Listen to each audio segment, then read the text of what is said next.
Hello, everyone, and welcome to Wednesday Word of Wisdom. We're glad that you have decided to join us today. Last week, we started talking about the Proverbs 31 woman. So today, we're going to take it a little bit deeper. So hang with us, and we'll see you in just a minute.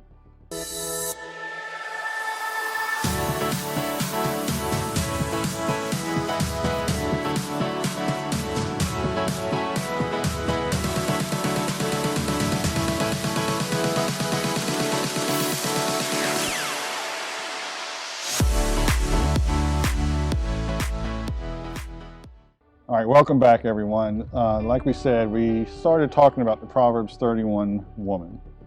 And there's a hot button topic that we're going to talk about. It's a hot button topic with us sometimes, and it's a hot button topic with a lot of married couples, and that is discipline. Now, a lot of us don't really know that there's stories of parents in either disciplining or not disciplining their kids in the Bible. Yeah. So we're going to take what the Proverbs 31 woman is supposed to be, and we're going to look at a man that did not discipline his kids. And who might that be? All right, so last week when we were talking about Proverbs 31, we looked at the beginning of it. Most people know that the midsection to the end where it talks about what the woman should and shouldn't be. And in the beginning, what I call the preface of it, it was actually a conversation between a mother and her son. So this was a mother laying out for her son the type of woman she would like for him to get, right? And so in that, we were picking apart, hey, this is part of parenting, right? Mm-hmm. Part of parenting is ensuring that your children are pointed or led or guided in the right direction. And so we were also looking at that in contrast. What happens when a parent doesn't discipline? What happens when a parent doesn't point their child, correct their child, or lead their child in the right direction? And so we were looking at King David, right? Most people remember or know King David. He is a man after God's own heart. Most people know and remember King David. Yes, he had that thing with Bathsheba. You guys know what I'm talking about. But what a lot of people don't realize is that King David, he had some more learning to do with his parenting. So we're looking at 2 Samuel 13, right? And I'm going to sum it up. I'm not going to exactly read it all to you. But long story short is David had lots of children. And, in those days, many of them were half siblings. And David's son, Amnon, takes a liking to his half sister. And lo and behold, he does what is unthinkable, right? He has relations with his half sister. And in the story, David doesn't do anything about it. He's grieved, but he doesn't do anything about it. He doesn't have that conversation. He doesn't discipline Amnon. So his brother, David's other son, Absalom takes it upon himself to exact vengeance, to exact justice, to discipline his half brother. So I know this is like a soap opera. I'm like, oh my goodness, can we keep all these names straight? So Absalom and Tamar are full brothers and sisters, and Amnon, the one who has relations with Tamar, they're half brother and half sister. So Absalom avenges his sister by killing his half brother Amnon. And again, David does not step in, does not intervene, does not talk to his sons about their behavior.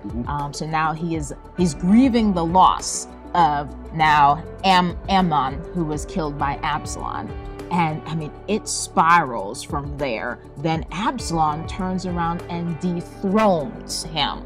And so we're looking at this. I remember as I was reading this and I was like, oh my goodness, what if David had said something or done something, or, as that Proverbs 31 mother was talking to her son, what if David had sat down and talked to Amnon and said, hey son, this isn't right. You should not have done this. We need to go to the Lord and figure out what we need to do.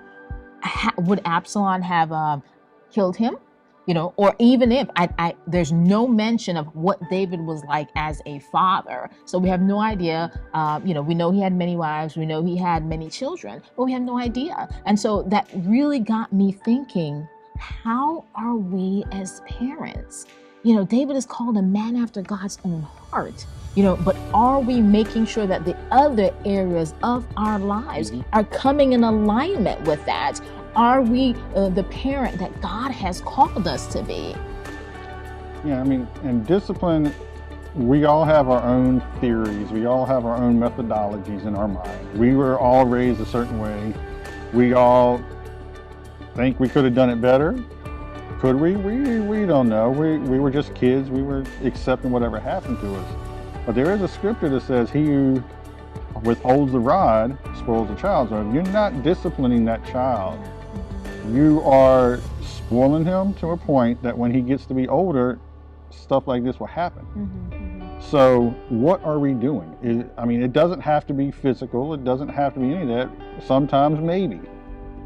But other times, what are we doing? Are we sitting them down? Are we training them like this mother talked to her son? Like, look, this is the kind of woman you need to be with. Not these other floozies that are out there that you see on the side of the street that probably, like Amnon, oh, this is a beautiful woman, I would sleep with her. Even King David, I saw this beautiful woman, I would sleep with her. She was trying to prevent him from living that life. So what are we doing with our children? They mess up. Okay, I see this as a pattern. They keep messing up. How am I going to steer them back to where God wants them to be? Absolutely.